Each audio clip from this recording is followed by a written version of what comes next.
Shalom saudaraku yang dikasihi Tuhan. Apakah saudara sudah mengenal baik siapa Tuhan yang kita sembah? Hari ini saya mau memperkenalkan seorang sosok yang sangat murah hati. Dan saya mau supaya kita semuanya menerima kemurahan hati Tuhan. Sehingga kita tidak merasa berjuang sendiri dalam hidup ini. Kita tidak seperti yatim piatu, lalu kita merasa tidak punya pengharapan. Tidak. Perhatikan di dalam kitab Yakobus pasal yang 1 ayat 5 dan 6. Tetapi apabila di antara kamu ada yang kekurangan hikmat, hendaklah ia memintanya kepada Allah, yang memberikan kepada semua orang dengan murah hati dan dengan tidak membangkit-bangkit, maka hal itu akan diberikannya kepadanya. Hendaklah ia memintanya dalam iman dan sama sekali jangan bimbang, sebab orang yang bimbang sama dengan gelombang laut yang diombang-ambingkan kian kemari oleh angin. Saudara, kekurangan apa? Maka dikatakan di sini, engkau memiliki seseorang yang sangat baik, yang sangat murah hati.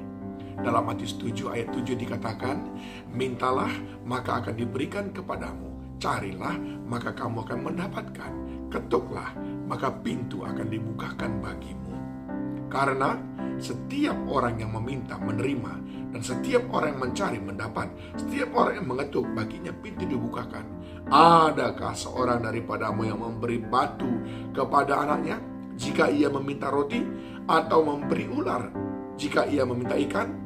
Jadi jika kamu yang jahat tahu memberi pemberian yang baik kepada anak-anakmu, apalagi Bapamu yang di sorga, ia akan memberikan yang baik kepada mereka yang meminta kepadanya. Saudara mengerti, mengenali dulu siapa dia. Yang pertama dikatakan bahwa dia adalah Tuhan yang murah hati. Dikatakan dalam Yakobus 1 ayat yang kelima, dia adalah Tuhan yang murah hati. Yang kedua, dia adalah Tuhan yang tidak membangkit-bangkitkan, tidak mengingat-ingat kesalahan kita, tidak memberi entah karena kita benar atau karena kita salah di masa yang lalu. Tidak, dia Bapa yang sangat baik.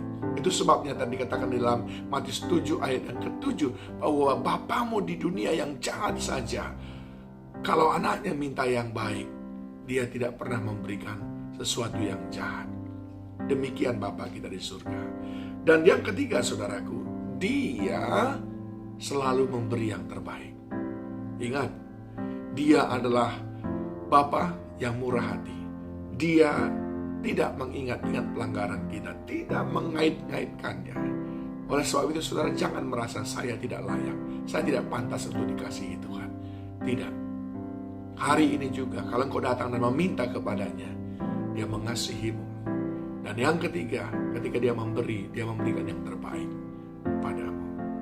Lalu dari pihak kita, apa yang dibutuhkan? 3 hal saudaraku dari bacaan kita tadi. Yang pertama, iman.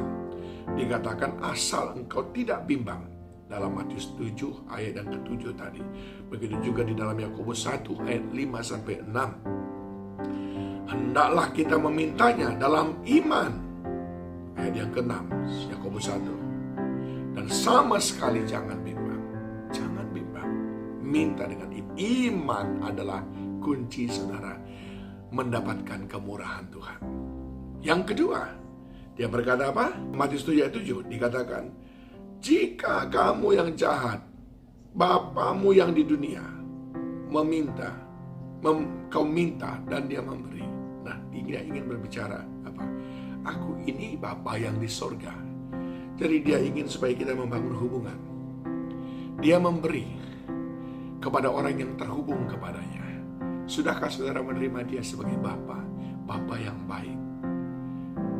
Tentu saja semua orang punya kebutuhan, tetapi tidak semua orang saudara bantu. Yang saudara bantu adalah anak-anak saudara.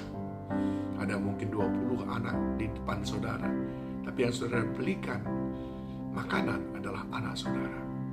Adakah saudara memiliki hubungan dengan Bapa? Bangun hubungan sehingga engkau meminta, dia mendengar, ini anakku yang meminta. Dan yang ketiga saudaraku, dia berkata apa? naikkan permohonan. Karena setiap orang yang meminta, menerima. Jadi kalau kita sudah tahu kita berkekurangan, tapi kita tidak mau meminta, nah ini masalah, saudara. Kita sudah tahu kita butuh, tapi kita tidak meminta. Itu apa? Kita tidak berdoa, kita tidak berseru kepadanya. 3 kunci menerima kemurahan Tuhan.